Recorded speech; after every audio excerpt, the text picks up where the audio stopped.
Welcome to the Galaxy Hangout. Today we are going to be talking about the giant DC news that James Gunn released on Monday. And whoo, we've got plenty to talk about, don't we? Yes, we do. This might be the biggest news that we've had in months. Definitely this month, as dry as it's been. That's why we haven't been doing any Galaxy Hangouts, because there really hasn't been much to talk about. But now we are back with this massive news. We are going to break down everything that James Gunn talked about. We're going to be hanging out.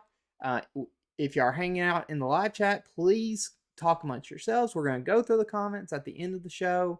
We love getting your inputs, your conversations of it. But yeah, we're just going to try some stuff out. And thanks for joining the show. If you haven't already, hit that like button on this show, because that actually helps get the video out in the algorithm, because the algorithm is not our friend sometimes.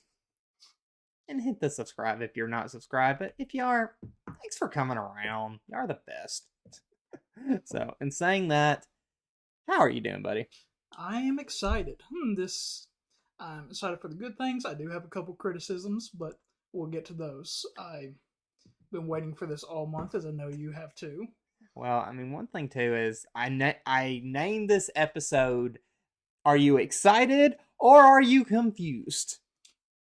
I would go more with slightly concerned. Concerned, but there's excitement. There's a lot of excitement. There is a lot of excitement. Either way, either side you come down on the argument. This is the most excitement there has been for DC in a while. They have needed this hard, or in this case, soft reboot for a while. And we're still lost on if it's soft or hard, or we don't know. I think all those will be revealed as developments happen. He hasn't given us a lot of reasons to distrust his movies in the past. Now, news and everything else is kind of up in the air of what will happen, what won't happen. Yeah. But as far as his rankings of movies, he hasn't failed us yet. So, in saying that, we're going to start out with the first conversation, because we're going to go in order of all the DC, not just DC news, but what's coming for DC. To start it out, we have Shazam 2, which we got the trailer for this past week. Was it this past week? I think it was the week before, but regardless, it was fairly recently. Yes, it was last week. Yeah, maybe last Thursday, maybe. Mm-hmm. Not for sure. But what was your thoughts on the Shazam 2 trailer? I thought it was good. I mean, you could see the parallels between the first trailer and the second trailer. Second trailer still had some of the goofiness, but it was subdued. You got some more intense, a few darker moments, which kind of tells me that this movie will be have a good balance of both. You'll laugh, but then there will be some other moments. The big thing in the trailer 2 is all the references to the wider world are no longer there. They literally took out. They didn't want to reference squat. So, which could tell us a couple things within this news. Either they will be bringing them into the broader world, which is a possibility, or they could be branching out and making it a possible Elseworld, because as he said in the video, Shazam has always been its own property, its own thing. They never really introduced them, Shazam, to the broader world. I mean, even the Superman scene, all we got was his symbol. Yeah, that was what's kind of funny. What's really funny when you look back at the first Shazam, that scene where you have Superman pop up and you don't see his face. They did that on purpose because they still were very confused on what they were doing with Superman, which is really funny if you think about it. And we're still in that boat today. Yeah, I mean, it definitely creates a lot of confusion, but if they keep this, I would be so happy. I love Shazam. It's probably one of my favorite of the DC products. When I watch it, I feel like a kid again. Love Zachary Levi and all that he does. No matter what, I think this property has a lot of potential to be an Elseworld or to be in continuity. Do you want it in continuity or you want it in Elseworld? Personally, if I had my own preference, it would be an Elseworld. We would get the whole Shazam family, because there actually is an Earth that is Elseworld, that is only the Shazams, only his broader family. And I don't really think it's fair to the broader audience, to fans, to bring in other people if you're not going to get Cavill. I I think I don't know. I think it, and we're gonna dive into that in a little bit. But I would say I think I do want Shazam. I do want Shazam in the main universe. I want to see Shazam flying with Superman. I want to see him idolize Superman. I want him in the Justice League. That would be so cool in the future. So that's why I say I'm kind of hoping it is. But in saying that, let's go on to the next discussion, which is probably the harder discussion. And that is one Flash with Ezra Miller. Our problem child. Would you say problem child? For the DC franchise, definitely. Yeah, very accurate. You didn't hear me say that. What?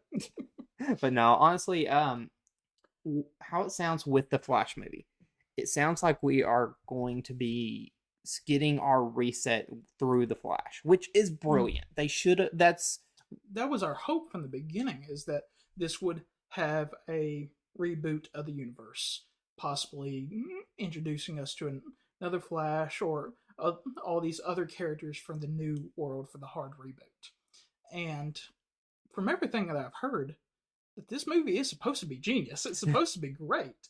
The problem is that there's so many of the old universe actors and everyone that we weren't expecting staying for some reason. Yeah, it's really confusing because I thought we were getting a full reset, but I guess we're not. It sounds like from James Gunn's conversation, we're going to dive more into it in a little bit. It seems like this is going to be resetting the universe and giving us that soft reset. So we're keeping some, getting rid of others.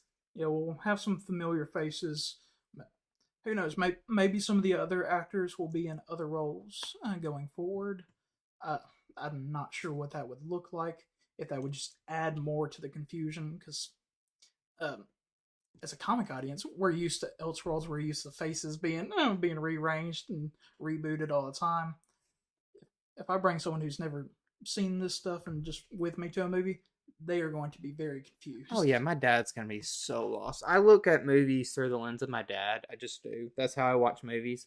And sadly, when it comes to stuff like that, like it can become very confusing for our audience. Like changing up actors, doing a Superman this or changing the actor there. I think it can get lost if you're not careful. But I mean, think about it, for the first time we saw the secret scenes in Marvel, and that all the comic book fans were excited. I brought a couple friends that don't know anything about it first time, and they were confused as all. Yeah, but I do say I think the Flash is going to be massive. I think everything we're hearing, the Flash is going to be the start of this entire thing that Gunn is doing, which is good. I'm really happy they're doing that. I'm hoping we get some clarity with the Flash trailer. Yeah, we're all kind of waiting for that. I think that will clear up a lot of the confusion going forward. I mean, I'm excited for it. I've been wanting a Flashpoint movie for a long time, and I think, and I'm definitely excited to see Keaton reprise his role and all the cool little Elseworlds that we'll get to see, and of course for the reboot to go forward.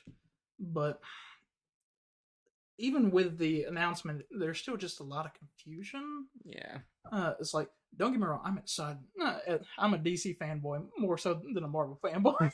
Oh yeah, I'm more Marvel. I love DC. I love DC to death, but I think I'm more Marvel just because of Spider-Man, and that was always just my character growing up. I grew up with all the Bruce Timm TV shows, and those are mine. Oh yeah. So in saying that, so once you get the Flashpoint event, and whatever happens in Flash, we don't know. We are then going to be getting, afterwards, Blue Beetle, which I cannot wait for this movie. I think I'm more excited about this movie than anything else DC is doing this year. Yeah. I'm more excited about this than Shazam, than Aquaman, than anything else. I think primarily, one, because of the actor who's playing it. Oh, yeah. I loved him in Cobra Kai. I think he is a genuine guy and will do an excellent job in this role. Oh yeah, his name's Sholo Minustuenya. I think that's how you say it, Minustuenya. Or if I say it wrong, I'm sorry. Please tell me in the comments because I can say things wrong. But yeah, I think this teased with Blue Beetle for years, especially if you watch the CW. You got teased relentlessly with not this Blue Beetle, but with the previous one, Ted Cord. But don't forget about the Blue Beetle that showed up in Smallville. I tried to memory wipe that a little bit. Ooh. What's really funny is that one was designed off of that Sholo's Blue Beetle, which is really interesting. Like if you think back, and that was a while back, Mm-hmm. and I keep thinking like that's like Sholo's version's a more newer version, but it's not as new as what we think. No, this version of the Blue Beetle has been around for quite a while. I like Ted Cord, but I think I like this one a little bit more. Ted Cord, to me, Ted Cord works the best in compilation and with another character that we will talk about very, very soon. But I will not spoil, even though you've probably already seen it. But this Blue Beetle, he can stand by himself. Jaime Reyes has his own character arc, his own family. He's a teenager. You get to see all of his problems as he adapts to this broader world, and his powers does come from space, from the beetle that lands on Earth. Do you know what they're called? Do you remember? The name is skipping at the moment, but the fact that we're getting Blue Beetle, and Blue Beetle is in continuity, supposedly. That's what is it though? That's the thing that's so confusing about what Gunn was saying. It was like I feel like it is. Since he mentioned that in Aquaman, right, and we're getting an Aquaman 3 now. Yeah. I kind of feel like Jaime Reyes' Blue Beetle is in continuity. I think it would be such a waste if they introduced him for one movie and that be it. I would love to see him, especially because we're going to be getting lanterns and we're going to be getting this whole world we can go into. We're getting space characters, we're getting magic, we're getting we're getting ground characters. There's so much potential here, but some worry as well. Yeah, that's for sure. But in saying that, we are going to the next one. You mentioned it, Aquaman 2. Yeah, I don't know. How are you feeling about this one? I am very excited for Aquaman 2. I think we need a trailer to get excitement around it. But my problem with Aquaman 2 is, do you think Amber Heard's sticking around? I just don't. I think DC right now needs a clean start. And personally, if I were them, anybody that's a problem child, anyone who's brought issues, regardless of your opinion, yes or no, they run a business. Yeah. And so, as a business, I would get the characters and the actors that complement one another. Yeah, I would say how it sounds, Amber Heard's role in the movie, she's only in it like 5 minutes. She's not in it much. I would recast. I'd reshoot, and try and get that done. You got till December. You've got plenty of time to reshoot some of the stuff for Aquaman. I would do that. Personally, and if I'm being honest, I loved the first Aquaman. I thought it was one of the best pieces of the Snyder verse, not the whole of the franchise. But one of the lesser points in the movie was really the chemistry between Amira and Arthur. I honestly, when I watched it, didn't bother me too bad. I know that they weren't the best chemistry, but it didn't bother me too badly. But I could see where you're coming from. I liked her in the role. Like, I was fine with her in the role, but I've heard a lot of people who want Emilia Clarke for Mera, which I would be very okay with. Yeah, I'd be happy with that too. But the problem is for Mera is, even if she's not in the second one much, if they're playing a third movie, you've got to recast. Yeah, at this point, if you're going for a third, you should just bite the bullet, recast, especially since she's only in it 5 minutes, and therefore you can have your trilogy of Aquaman. I would not keep this. I would not keep Amber Heard for Mara for the second one. I would change it. I just feel like it's such a hassle. I think it's so messy if you keep her. I think it just brings unnecessary drama to a movie and a franchise that has been fraught with drama. This whole franchise is drama. I think DC stands for drama characters. And as a man who grew up on DC, yeah, the movie franchise definitely represents that. How sad is that the franchise has had so much drama? Let me ask you this before we dive into the main subject. Why did DC have more drama than we see Marvel? Because you really don't see Marvel have massive drama like this. Marvel had a lot of luck in the beginning. And let's be honest, if Iron Man flopped, then the whole thing would have died. Yeah, but you don't see actor drama. Yeah, but also, and I'm just gonna finish my point right here. Then we'll get to the actor drama. Is that DC also was trying to play catch up with Marvel because of their success, because of all the stuff that had happened. Because remember, there was a point in time before the movie sphere came about that DC was king. Yeah. Well, Batman was king. Yeah, Batman. Let's be honest. It wasn't that DC was king. DC's great. But Superman. And Superman. Batman, Superman, and Spider-Man. Spider-Man was also in the three. But he's not DC, but it's just... Yeah, those were the main ones everyone knows. But it's just interesting that their actors just keeps having some type of drama here or there. And so, in saying that, let's go ahead and actually talk about the James Gunn announcements. The first one, which is so James Gunn, it's not even funny. It's an animated series which is canon to the DCU, which is very interesting that they're adding animation to the DCU, and that is CreatureComandos. I love this idea because not so much for the characters, because I'm sure I will come to enjoy all the characters, but they're just not dear to my heart like some of the other ones will be. But the idea that you can take the animation and go in animation and then out of animation into live action is just a genius idea. It is something that, quite frankly, I believe Marvel missed its mark on when it did its Elseworlds, all the different you're thinking of What If, right? Yeah, What If I think Marvel missed a chance to do that with What If and bring them into the larger world. Oh, I'm so salty over What If. I thought with What If they set it up so perfect to connect it to Multiverse of Madness because we all thought they were. Yeah, and then we ended up with a completely different Doctor Strange, and I was like, you missed a chance, a really significant one. But in saying that, with the CreatureComandos, you've got Rick Flagg's father, you've got Weasel from the Suicide Squad, so that's interesting. Do you know the other characters? The middle one is Frankenstein's monster, and the one on the end, I think, is Sergeant Rock. Okay, so the one next to it looks like Frankenstein's bride. Yeah, the human character, the man on the end, is who I was saying is Sergeant Rock. Yes, that's Rick Flagg's father. Yeah, I believe so. And all these characters in the comics, I believe, were set in World War II. I may be wrong. This is one of the lesser known ones. Yes, it is World War II. Yeah. If you know more about the characters, please comment. Put it down below. I know only so much.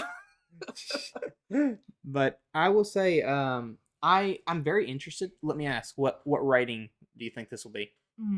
PG-13 or R? Which route?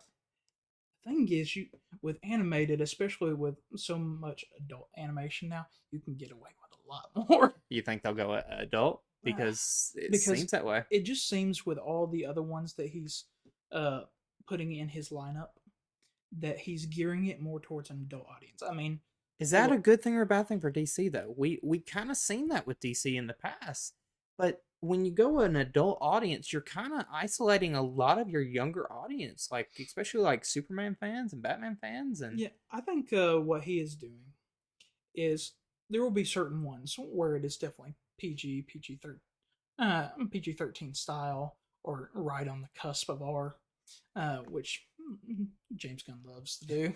Oh yeah. But I think there will also be ones that are geared more towards the hardcore adult, kind of like you have Deadpool, and he does his own thing, and then you have some of the other characters that is more in the family friendly lineup.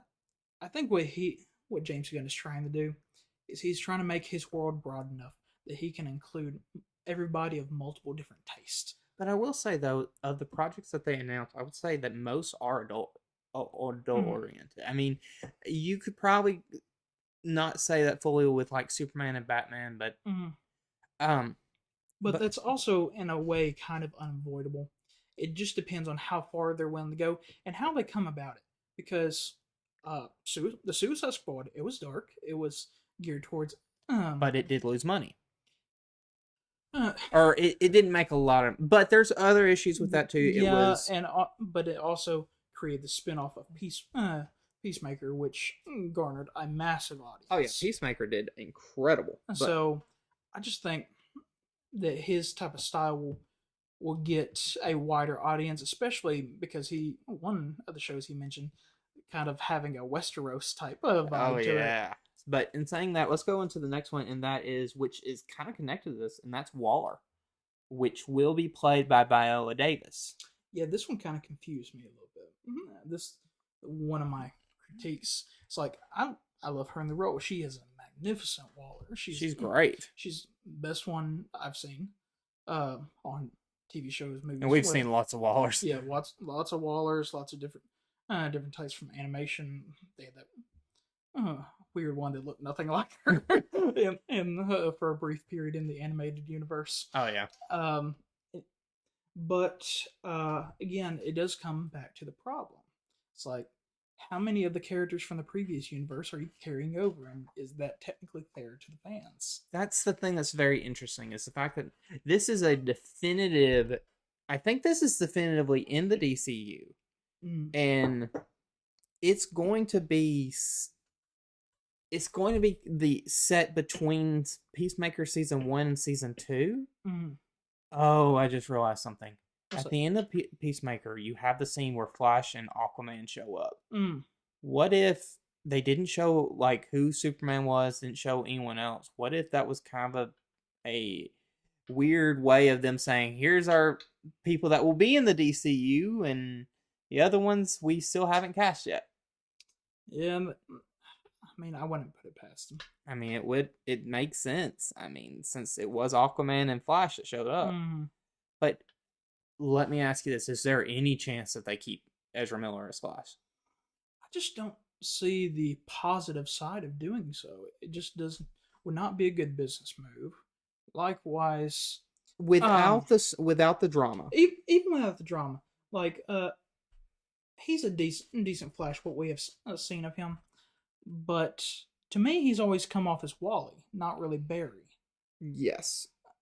And personally, I would love an actual Barry Allen. No, someone who can kind of stand alone, who's not really the sidekick to the Justice League. No, I get it. I get it completely. But the thing is, even with his big moment in the Justice League Snyder Cut, which I absolutely adored, especially when you watch it in black and white. That's so cool. But even then, I don't know. I really just I'm waiting for this trailer 2. I hope the movie's good, but yeah, going forward, I just would be done with the drama, be done with everything else. And again, if you're not gonna keep Cavill, you can't have Ezra. That's what I think. That's the problem. If you keep Ezra, get rid of Cavill, people will riot. Yeah, Cavill's the golden boy. He's a guy that fans deeply love and deeply have a connection to. If I had my way, he would be Superman to this day.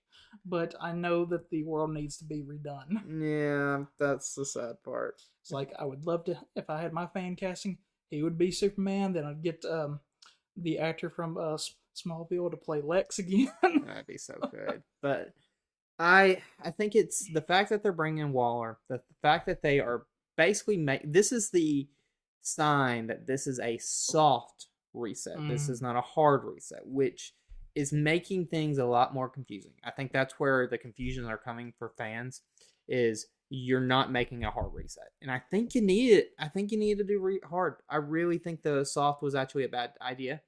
I'm hoping it works out well because there's some great actors that we can keep. Like, I think that we should keep Momoa as Aquaman. I think that's such a good casting, and he's so fun for the role. Mm-hmm. I think there's so much good, but it's also confusing. Yeah. My original thought is that he would play Lobo or something as a new casting. But now that we're getting Aquaman 3, it definitely seems like he is a permanent fixture at the world now. And I like Jason Momoa. He's a great Aquaman. But I don't know. I'm willing to be surprised. I am cautiously optimistic. I'm very excited, but we're gonna see where the lineup prior to the reset goes. Yeah. So, in saying that, the first one that he basically said was really the beginning of the DCU is Superman Legacy. This one's gonna be. I hope this one is going to be amazing. This is the linchpin. This is literally the linchpin. This is the first movie. This is their mass audience. This is their Iron Man. Oh yeah, this is their Iron Man. This is for the mass audience. This one has to be PG-13. You can't go R with this one. No, and Superman doesn't need to be R. He's supposed to be the symbol. He is hope. Superman was created in a very dark atmosphere during the wars, and he was supposed to be the golden child, the truth, justice, the American way. He was supposed to be the Boy Scout. Yep. Well, that's something very interesting that I do like that James Gunn kept saying. He kept calling him a farm boy. When reporters were talking to him, he kept mentioning farm boy, which is really interesting. And I heard someone say this, and I can't fully disagree with them. Cavill was a great Superman, but he was not a farm boy. He did not have the farm boy look. He was British. I mean, he had the British look. He looked like someone from the city. He didn't look like a country boy. Yeah, doesn't have that kind of all-American kind of boy you just kind of walk by in the street look. I'll say Tom Welling in Smallville. He had that country, that farm boy look. Had the flannel on. You know how nice it's going to be to see Superman really like being Clark Kent in the flannel? Yeah, that one's really good. Then, of course, I think Superman and Lois, he actually has that type of look, too. I think he does. I think he's got a bit of it, but I don't think it's as... I don't know, I'll say that. I think what's really interesting, especially being from someone from the South, is I think that's why I connected with Superman so much, was because he wasn't a city boy. Yeah, he had our lifestyle, our values, our kind of way of looking at things. You just for us especially, you resonate with him. Truth, justice, the American way. That's what you wanted in your hero. And not every hero has to be dark. No. Some of them can be lighter.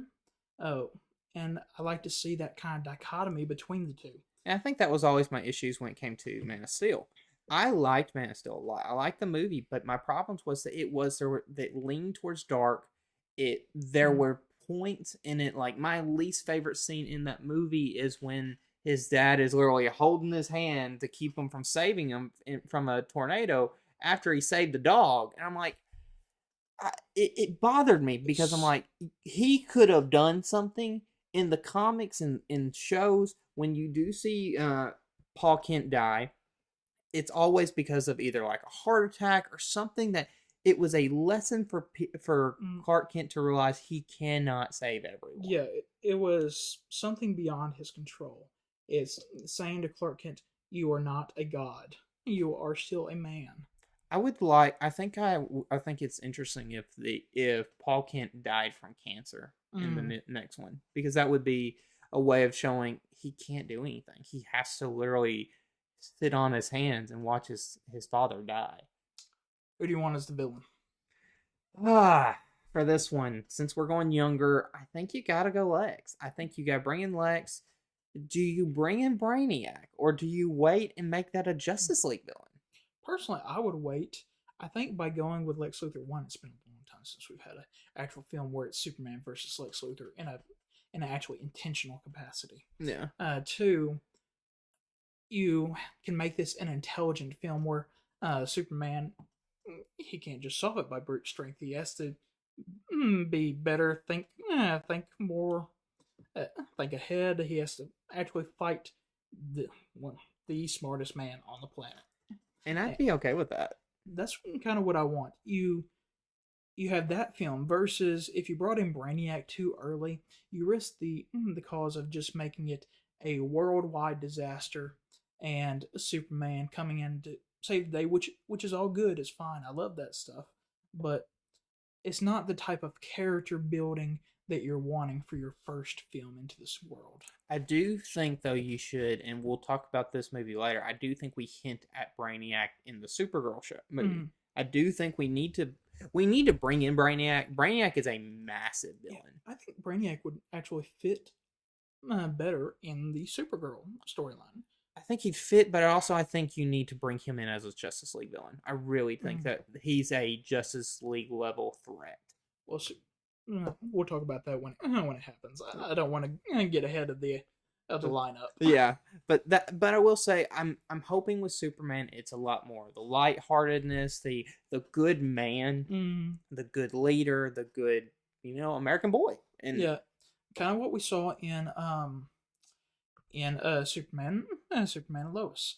You get to see him as a father, as a husband, as a neighbor, and an all-around good citizen in his town where everyone respects him and respects his family.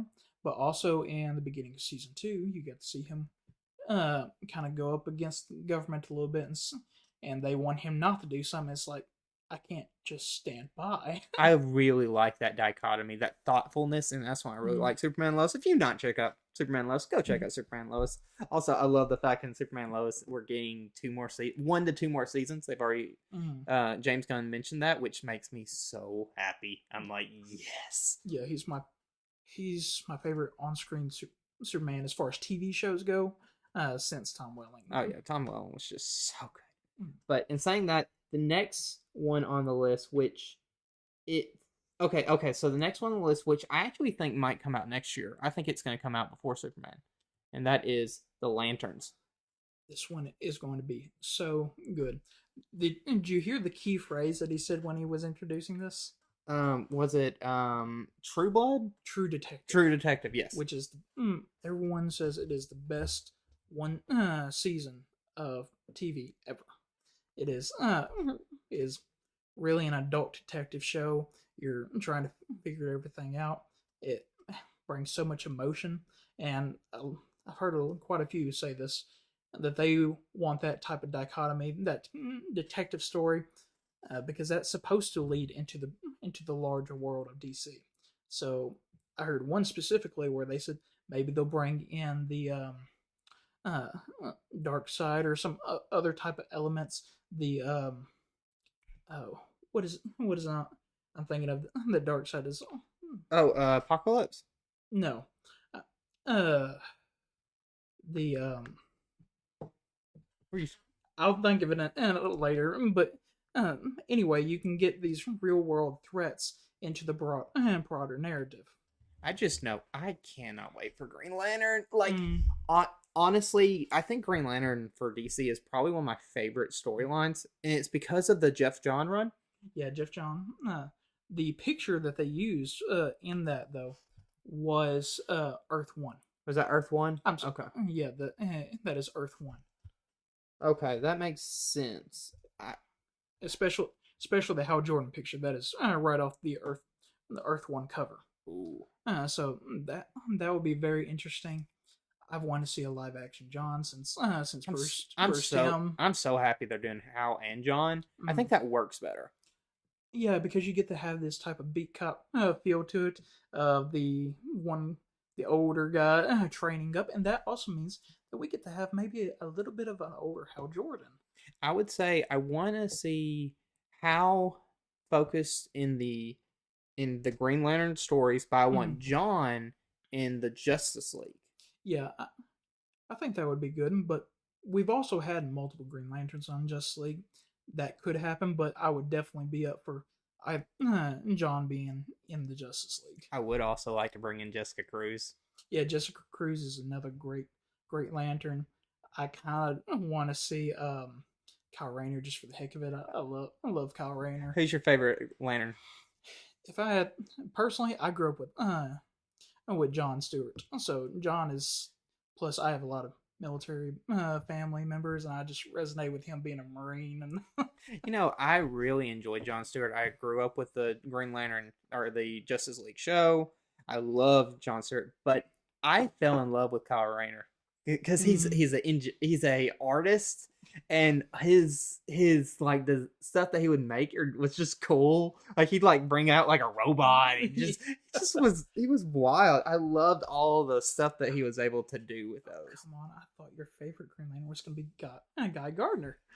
I never connected with Guy. I like Guy. I like him in stories. I like him showing up. He's funny. He's so funny. I never connected with Guy. Guy was always just there. I just liked him. He was kind of like Kilowog in a way. Yeah, I like Kilowog. I really like Kilowog, but I like Guy. He was fun, but also I never resonated with him. He was just kind of a jerk. He was a hothead. Yeah, he was a funny hothead. Oh, it was funny hothead. He was just fun.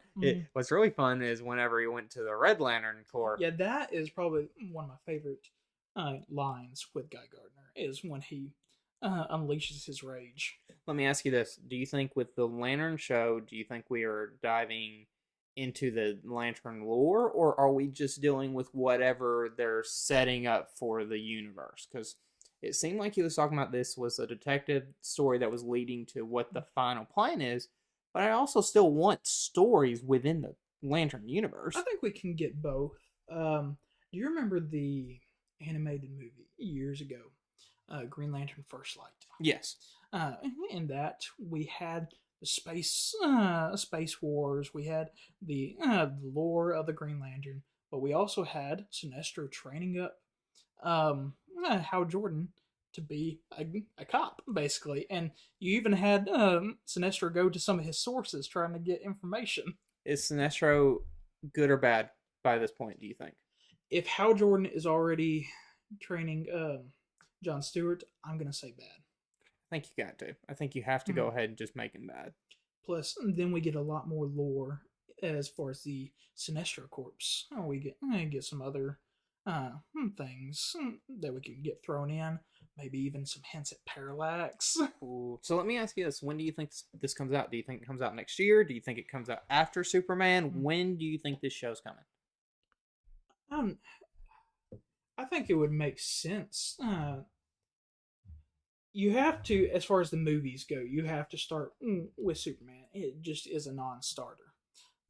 With the Green Lanterns, though, the way he's talking about it, it seems to kind of interweave between the broader world and the and Earth.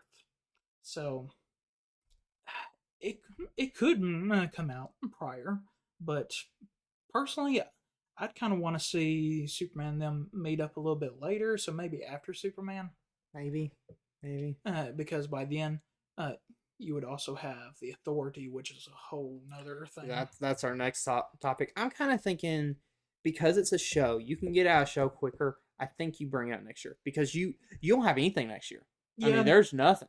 Yeah, that is true. So if they're wanting to fill gaps, yeah, but I'm just not sure where it fits in the timeline. Actually, thinking about it though, release-wise, since you got the Creature Commander and Waller, those can both come out next year. Like, I guarantee they're already working on both of those, so they can come out next year.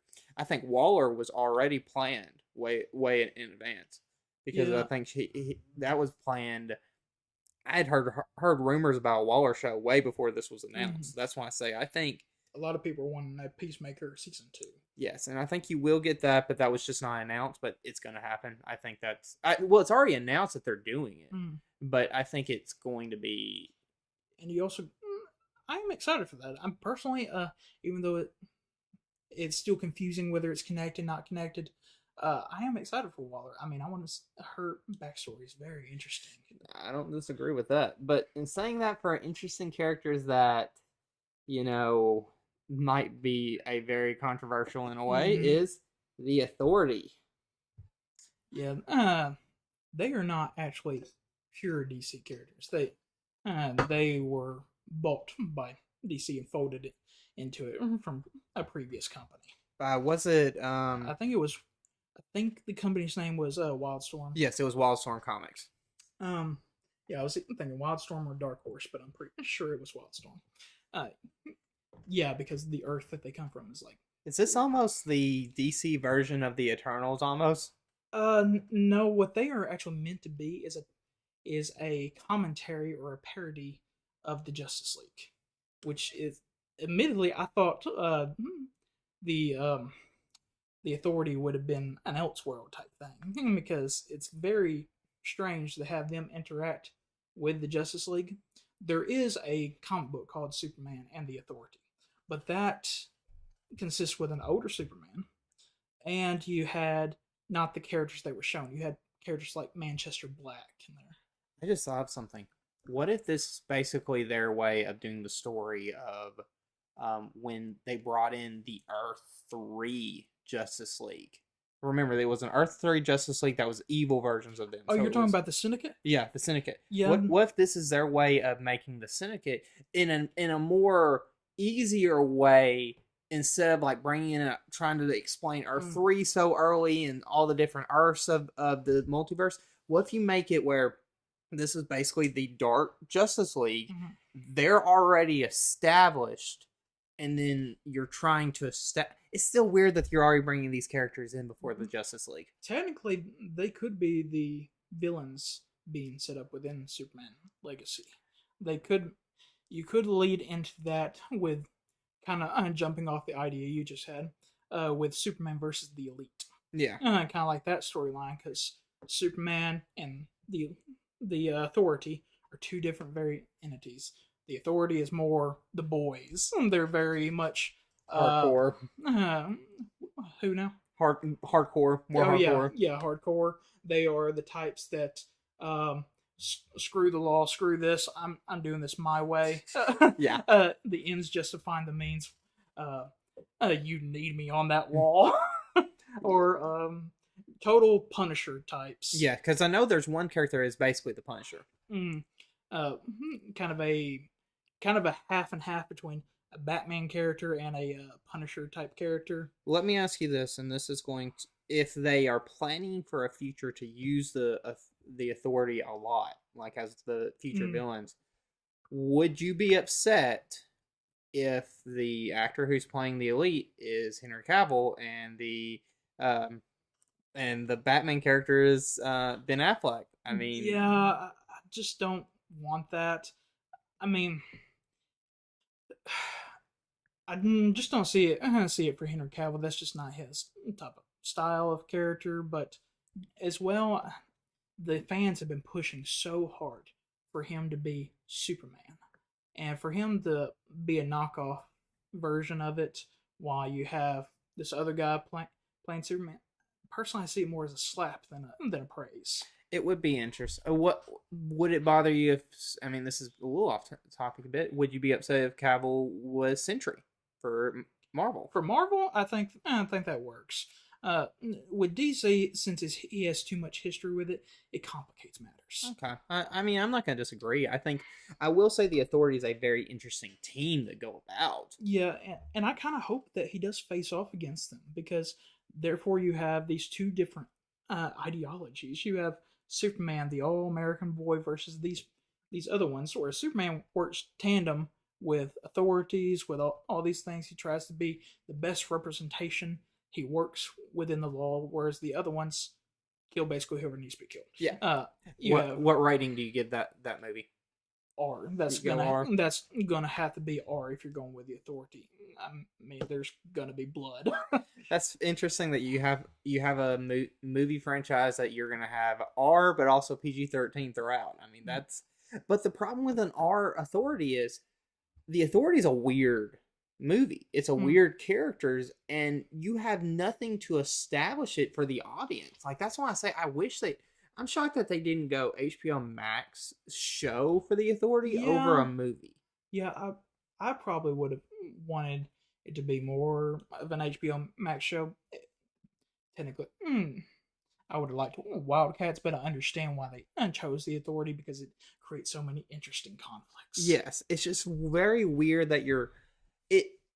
I would not have done the Authority so soon after Superman because you're just trying to get your audience back on board with DC. You know, every poll that I've done on DC recently has been, I mean, there's just no one's happy. Yeah, I probably would have waited till a couple characters were established and then done it because to me, I see Superman going in there, seeing what the Authority is doing, them wanting to push the boundaries, and him saying, "No, not gonna have it," and forming the Justice League. Yeah, it's just weird that we don't have a Justice League. I mean, that's the thing. It's unless the Authority within that movie bring in Superman and say, "Hey, we'd like you to join us," and basically he's like, "I can't do that. Y'all are way too far," and he's basically from the inside sees, okay, this is too much. Goes to say, I've got to build a team to beat the Authority. Could the Authority be the first villains for the Justice League? They technically could. They can, like I said, go the Elite style, where the Elite basically told Superman, "You're out of step. You need to step aside." And Superman pretends to go hardcore at the end and had brought someone and told them that basically any second you'd hear his head pop in the stratosphere. But in actuality, it was a ruse. You could see a situation like that, or you could actually see a Kingdom Come situation. That would be interesting. I really enjoyed the Kingdom Come storyline, just saying. Though the Superman's younger age just kind of, I like it, but at the same time it confuses me for certain storylines. It does.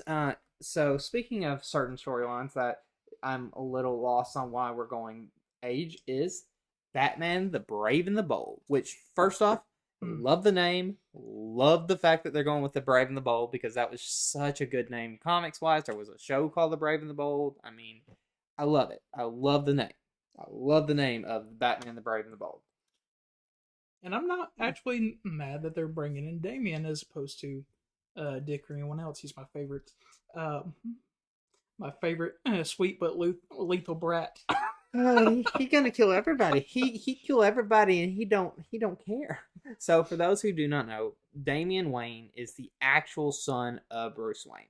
He is the son of Talia al Ghul, who did she rape Batman? It may have been more like date rape. I'm not sure. It was kind of assumed.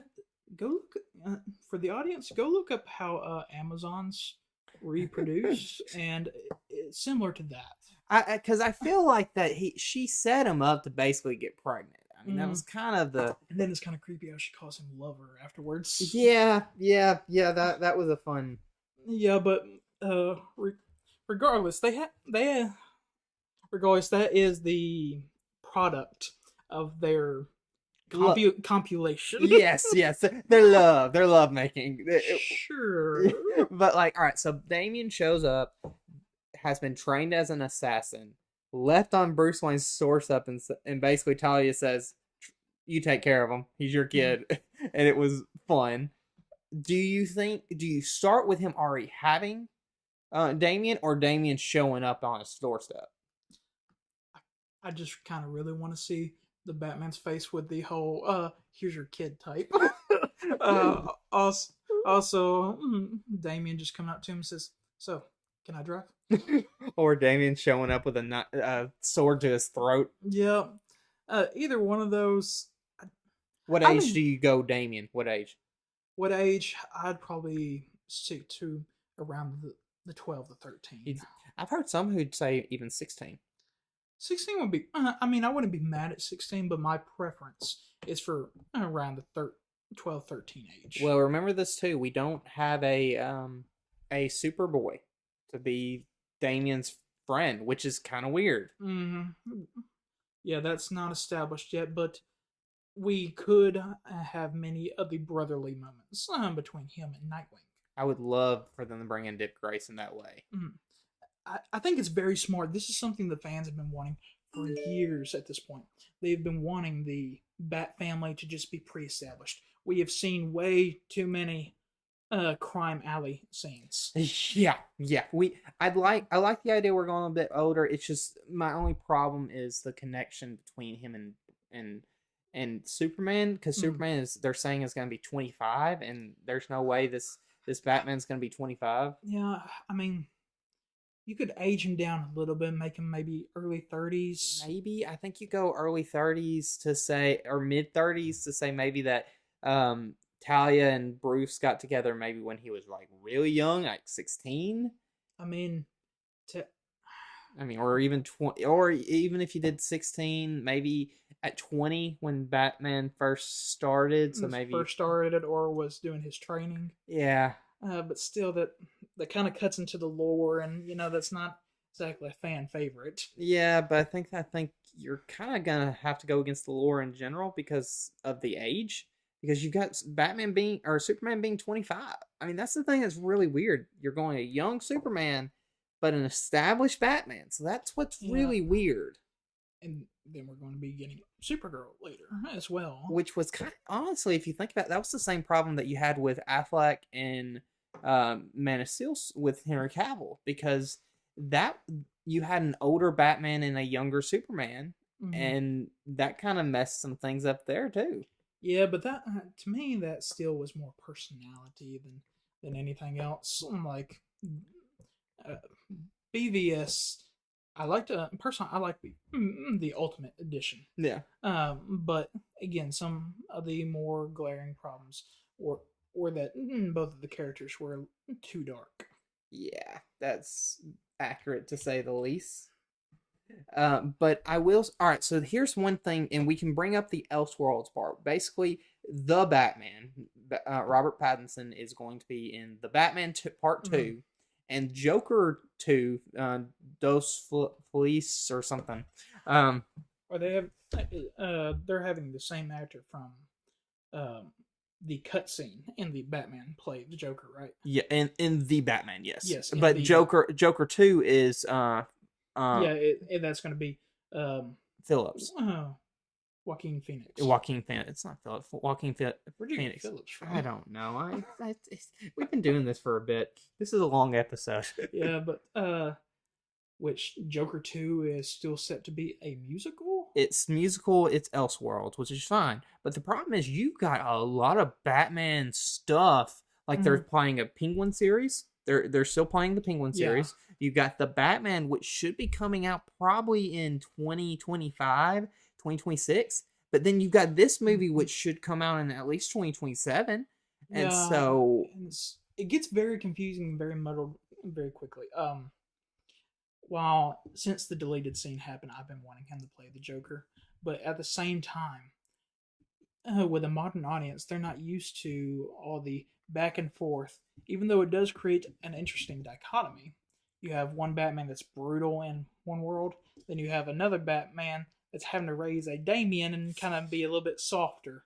But that's where I'm afraid it's going to get very confusing for audience, because you've got to get these movies out, and this one's kind of in the middle, so you've got to get it out at least by 2027, and you've got to get the Batman Part 2 out by 26. Yeah, that's why the Spider-Man worked so well, is because each character had already finished their arc by years. By the time we had Spider-Man No Way Home. Spider-Man No Way Home, and you got to see them all collaborate, which was very cool. Still one of my favorite superhero movies. So cool. But with this, you're having multiple lines at the same time. Multiple universes, if you think about it. You've got a Gotham in the Batman universe, but also you've got to make a Gotham for the DC universe, which has to be similar but distinct. And you've also got to do a different Batman style from the Batman. It makes it really weird. Yeah, you'll have multiple filming locations, all these different things that go into making it. Look, I had some criticism, but overall, I really enjoyed the Batman. I had some problems with the ending a little bit, but that's neither here nor there. But if you're doing a hardcore reboot, technically, you want all your characters to intersect. I mean, I'm not going to be able to trying to explain this to my dad, who's my dad's a movie buff. I love going to the movies with my dad. He's a massive movie buff, but the problem is he's going to be lost. I mean, like that's such a confusing thing to try and get an audience because of when they release. If you do 2 years between them, then that can work. But 1 year between the two movies doesn't work. That's really close together. Yeah, a modern audience is going to get confused. It's going to work great for a comic book audience. But here's the thing. There is still a massive majority of people who are familiar with comic book movies, and that because we've had them for so long now. Yeah. But not everyone reads source material. No. Not everyone will be familiar with Elseworlds or anything else. And it just gets really confusing if you have two actors at the same time. And you've got, and not even just two actors, you've got to do two distinctly different Batman. You have to have different looks for the suit. You've got to make sure there's two different Batmobiles. You've got to make sure, you've got to start making villains. Like, do you bring in a Joker? That'd be 3 Jokers. 3 Jokers. And Wait, that could, there's a comic book for that, so we could actually have that. Wow, we could actually have the 3 Joker storyline. Oh wow, that hit me. I mean, technically, you could have the 3 Joker storyline now. We're gonna have 3 Batmans at the same time. I mean, technically, we're about to have 2 Batmans in the same movie this year. Technically, in the Joker storyline, we did meet a young Bruce, and he eventually will become something. Though that Joker is going to be very elderly by the time. But that's what's really weird. There's a lot of weirdness of doing a Batman and then the Batman. I think it's going to be difficult. But I think what happened, I really think this is what happened. I think James Gunn came into it and they said, here you go. And he's like, okay, I want this. I want a Batman story. I want a Superman story. I want these stories. I want to have my universe. Great. You can have it. But these movies made $1 billion, so you're still stuck with them.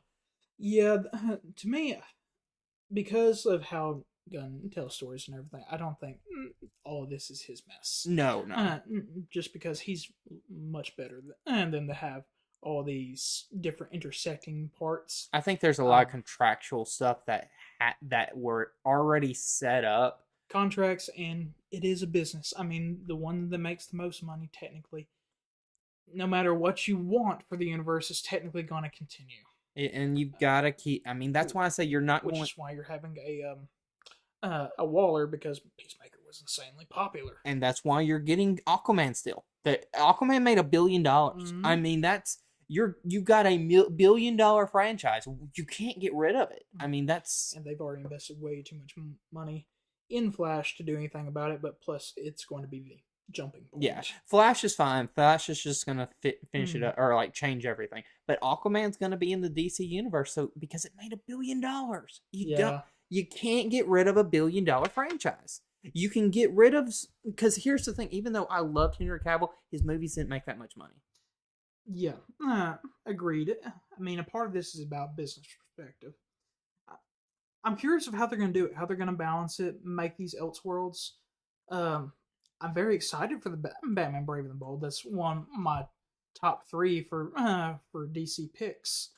I want a Oracle. I want a Nightwing. I want all. I want Tim Drake. I want a Batwing. I want all of it. But in saying that, let's go ahead, because we've spent so much time on Batman. Let's actually dive into Paradise Lost with the Amazonians, which is going to be the Westeros of the DC universe. This is going to be a prequel to the Wonder Woman story, which they're basically calling it Game of Thrones for the Amazonians. Yeah, this could be very interesting. I mean, there is a storyline I've become familiar with that does tell like the Civil War, but that actually directly involved Wonder Woman. I could still see them doing a Civil War style. I think if they did that though, I think the main character would have to center around Hippolyta, Wonder Woman's mother. Because do you bring in the Greek gods? Well, this whole chapter is called Gods and Monsters, so well, that's why I say that. I think what you do. I think this is such a brilliant show. I think they're setting up a lot with it. Yeah, you could bring in the Greek gods. You could bring in Hera, Zeus, all of it. You could definitely bring in Hades because Hades and Hippolyta didn't exactly. Yeah. They had a whole thing on again, off again, and then culminating in the creation of the clay that would make Wonder Woman. You have so much potential with this. You could introduce us to their way of life, their politics, the way they fight, why the Amazonians were created in that way in the first place, why it's only them. I think you bring in the Greek gods is so interesting. I think you do. I think the fact that they can bring in the Greek gods, they can bring in the monsters of the Greeks, which is so interesting. Like you bring in some of them, I mean, they're nuts. But that could bring in some of your monsters for this gods and monsters. I think this was brilliant. I think this is so smart. I've listened to if y'all haven't checked out Christian Harloff, check out his channel. I love his stuff. He's a great guy. He wants this type of story for the Old Republic for Star Wars. Yeah, that would be. Yeah, Star Wars needs to get a game plan. Oh, they need a game plan so badly. I mean, at least I will say us talking about this stuff, it's making me feel better. Because we can be upset over certain things, especially the loss of Henry Cavill, but there is a feeling of excitement. There is a feeling of like, oh, there's a plan. And, even this, like, it's connecting to Wonder Woman, but it's also bringing in the Greeks. There's so much potential for everything that they're doing, especially this, because as a massive fan of House of the Dragon and everything, and Game of Thrones, I think this has just so much potential where they could create an entire world. Like, the first Wonder Woman was an amazing film, but some of the best parts that we saw was where you got to see her world, where you got to see where you got to see Themyscira, and I want more of that, but I want more tension. I want more war. I want everything. You want Game of Thrones? I want Game of Thrones, but in DC, I want to see the Hercules and all the gods come down. And I'll say this: if DC can get their own Game of Thrones version of the Amazonians, they will beat Marvel. Because that's one thing Marvel does not have. It doesn't have an adult. Well, not just an adult. Well, an adult, but a world that you can break outside of the universe, but is also part of the universe. Like, that's what's kind of cool about it. And also, we could be introduced to so many characters because depending on which one they want to do, whether or not the Amazons actually produce normal way and actually die, or whether or not they are immortal. If they go with the immortal, you could technically be introduced later to Artemis, who teams up with Red Hood, and then have Red Hood and the Outlaws later on. There are so many different possibilities with the Amazons.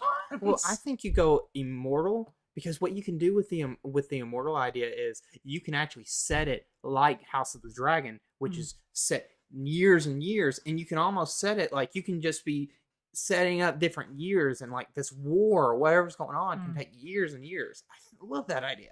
Why they hate man so much, what happened with them and the gods in the beginning. I just got really excited for this show. I think this is probably this, Batman Brave and the Bold are definitely my top 5.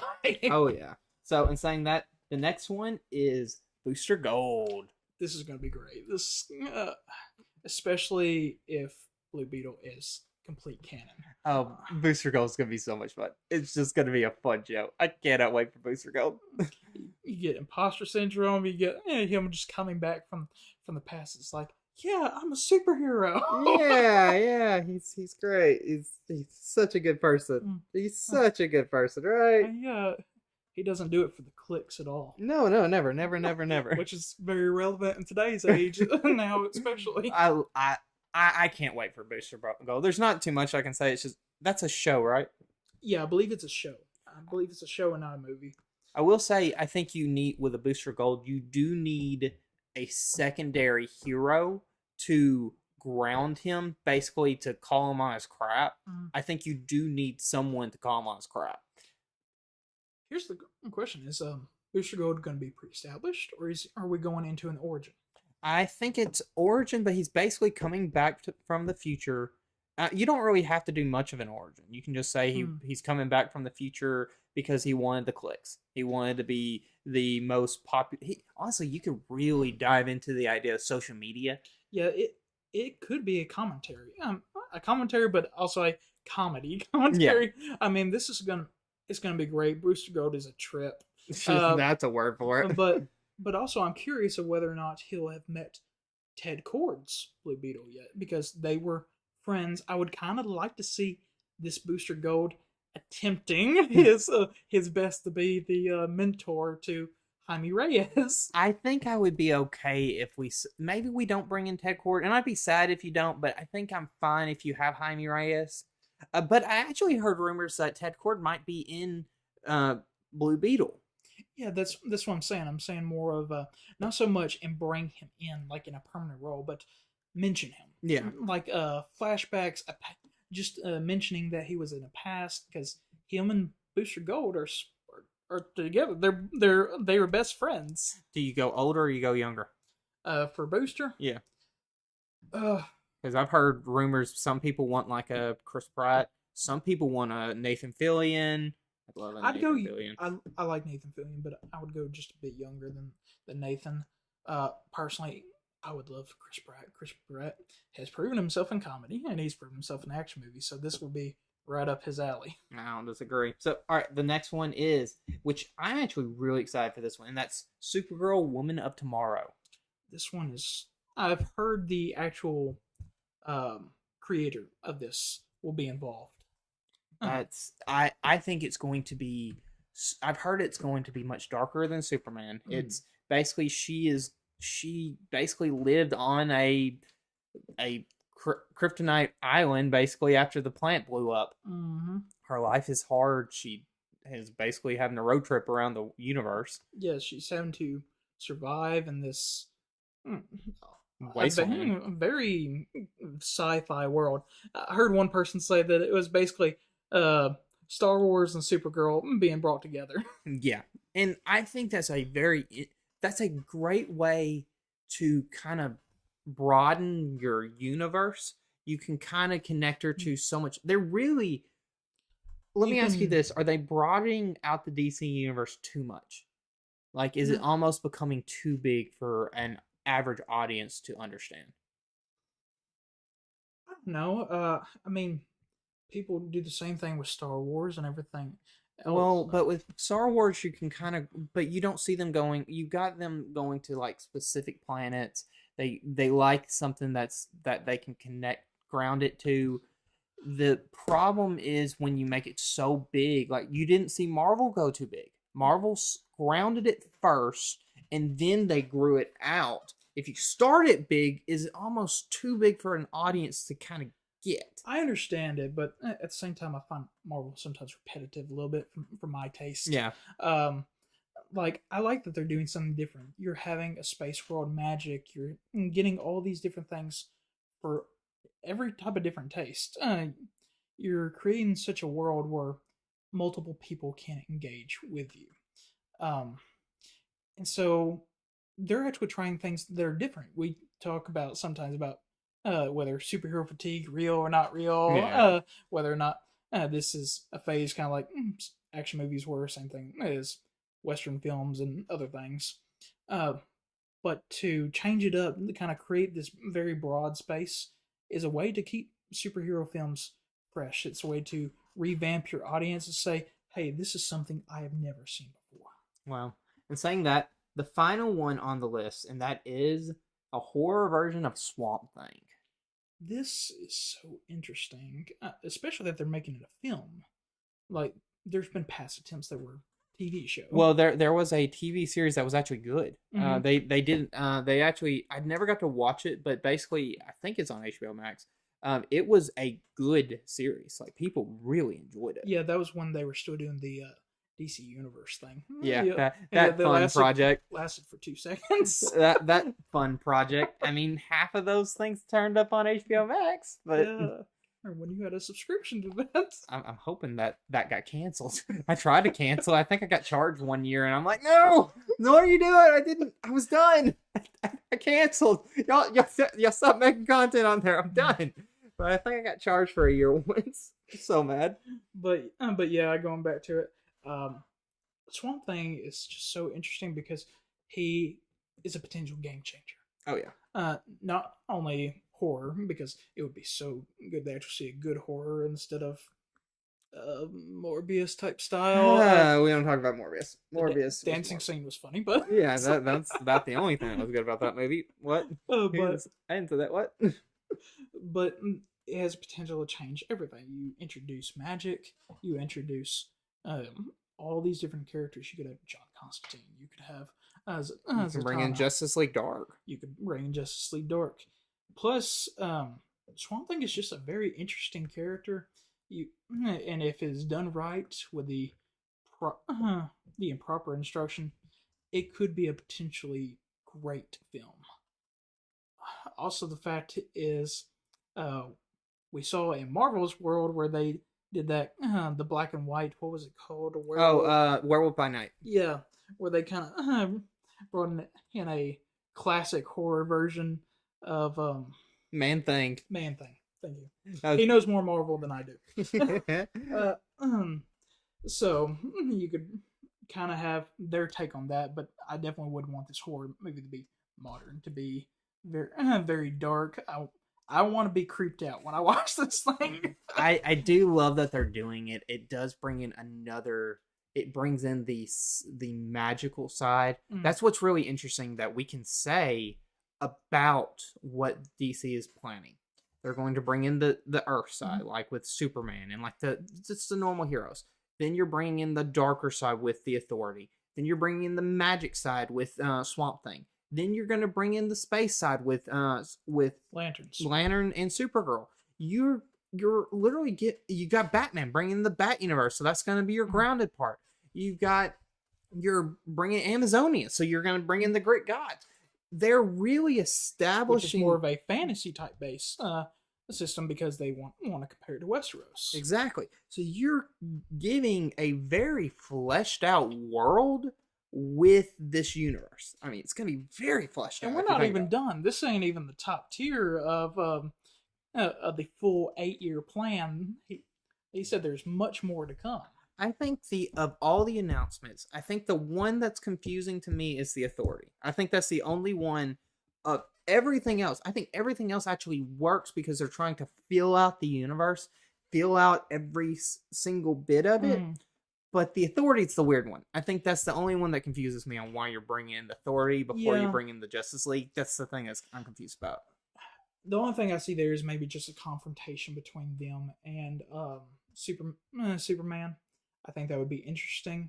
But at the same time, we've seen James Gunn turn really weird characters into masterpieces, so I'm willing to be amazed. Let me ask you this. How soon do we get a Justice League? Because we'll have a Superman established, we'll have a Batman established, we're going to have most likely a Flash established through this Flash movie. I think you're going to see a recast within that movie. I just have a feeling there. Yeah, two lanterns.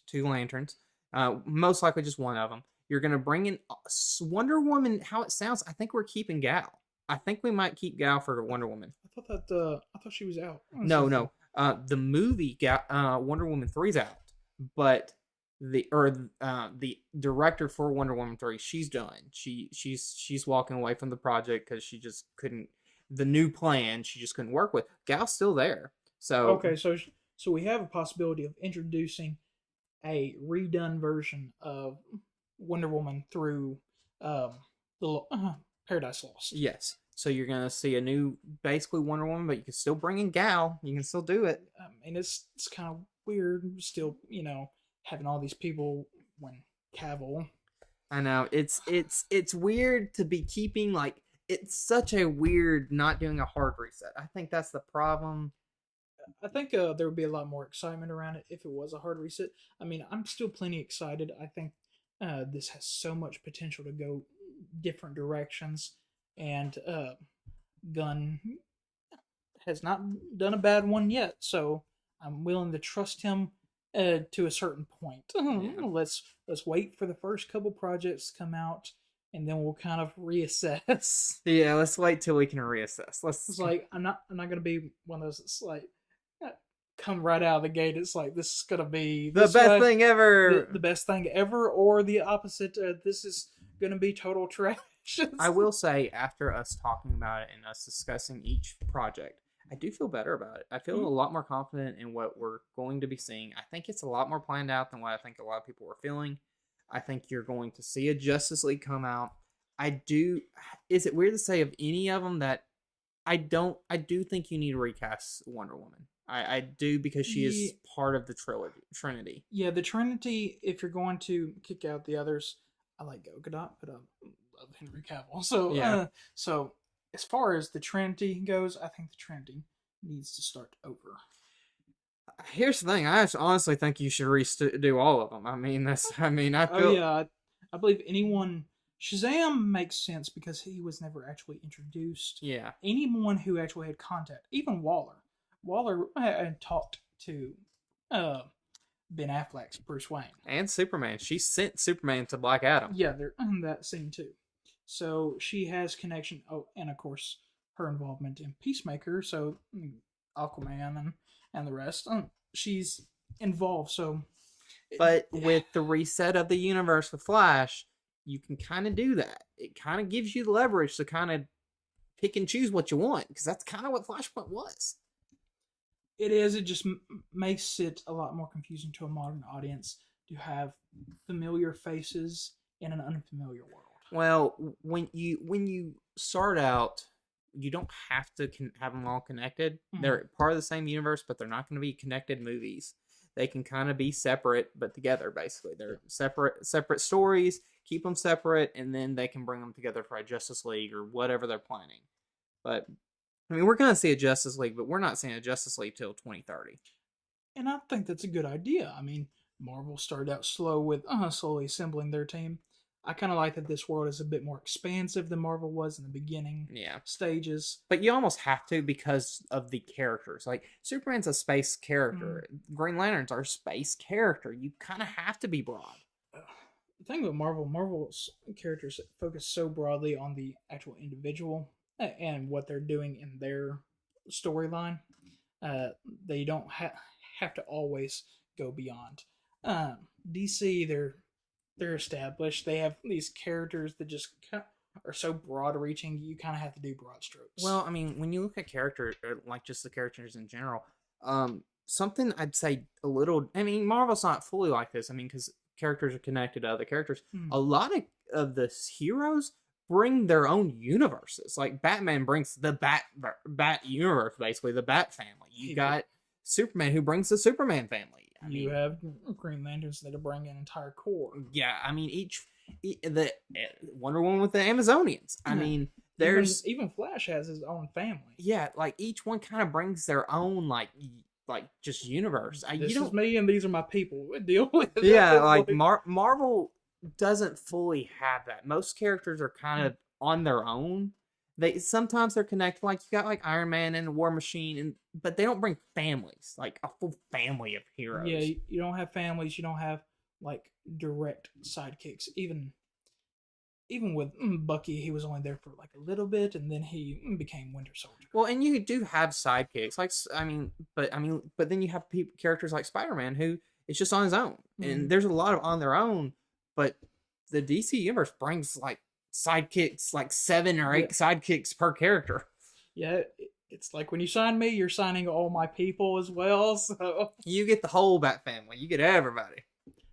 I mean, that is a part of confusion, but also part of real excitement. Yeah, I know, especially the Bat family. Not gonna lie, I want the Bat family so badly. Yeah, I want them all. I want Thomas. I want every single character that is established. I just want to see a Gotham where the Bat family operates, where it actually looks like Gotham, where we actually have these characters who actually care about one another. Let me ask you this about the Batman. Do you see a Robin within the Batman universe? Or do you think they're just going to stay away from it completely? As confusing as it is right now, I would probably just not touch that for the Batman world. Plus, does it feel like then you're basically you're redoing what they did with the Dark Knight series? Yeah, you would be redoing it. And the Batman, he's just a different animal at this point. He is young. He is in the beginning stages, he does not need a Robin at this point. He's brutal. But what's kind of funny and sad with that is like you're literally just redoing the Dark Knight trilogy. I mean, it's different characters, different villains, different heroes, Different takes, but it's still a continuation of the same of retelling the beginning years of Bruce Wayne. That doesn't connect to any other heroes. It's not going to bring in a Robin. It's just going to be stories based on Batman in Gotham. That's kind of boring if you think about it. I mean, I like the storylines, but it's a storyline that has been told. Yeah. It's like, I don't need to revisit it. The Dark Knight trilogy is still the best Batman movies ever made. I will hold to that. But, like, that's why I say it's very interesting that you're going to retell a Batman story without anyone else. There's no connection to anyone. It's almost like it's kind of boring. Like I said, I kind of think multiple characters at the same time is a bad idea. But I'm excited for the continuation of the main storyline.